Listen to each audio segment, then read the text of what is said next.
So hello mga kalodi mo ko. Nandito tayo ngayon sa Paso de Blas.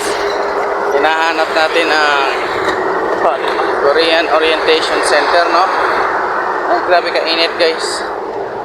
Sobra to. Para lang sa pangarap gagawin talaga, no? Dito tayo ngayon mga kalodi mo ko. At hinahanap natin yung Uni Oil. Anak na Uni Oil na yan, saan ko ba makikita? Ay, gusto ko kainit. Ayan, lalakad nga ako, papunta nga ako doon sa papunta nga ako doon sa Uni Oil, no? Punta ako sa Uni Oil,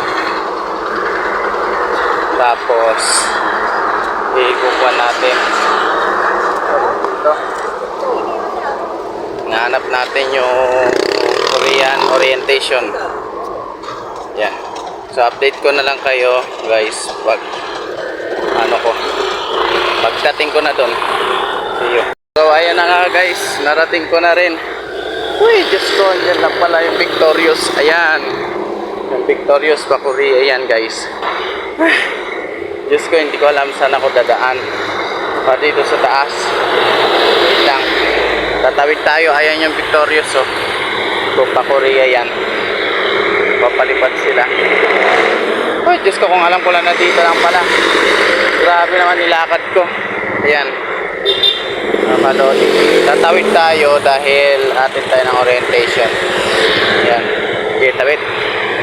Ayan yung Victorious. Para makapunta tayo doon.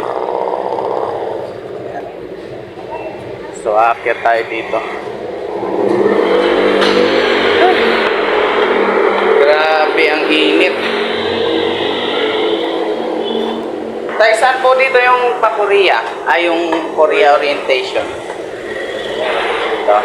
Thank you po. Nandito na tayo, guys. Makakapasok na tayo. Ayan.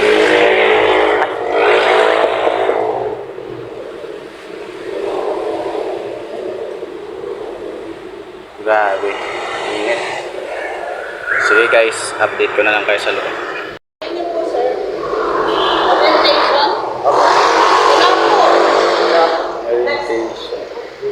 So yun nga mga kalodi, no, medyo disappointed tayo kasi linggo pa daw ang orientation.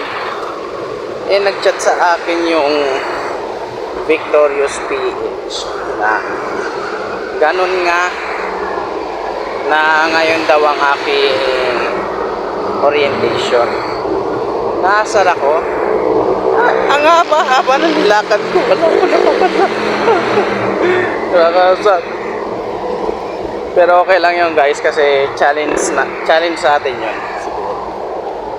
Talagang inano tayo, binigyan tayo ng pagsubok. Pero sa Sunday, babalik ulit tayo para sa ating, alam niyo na, para sa ating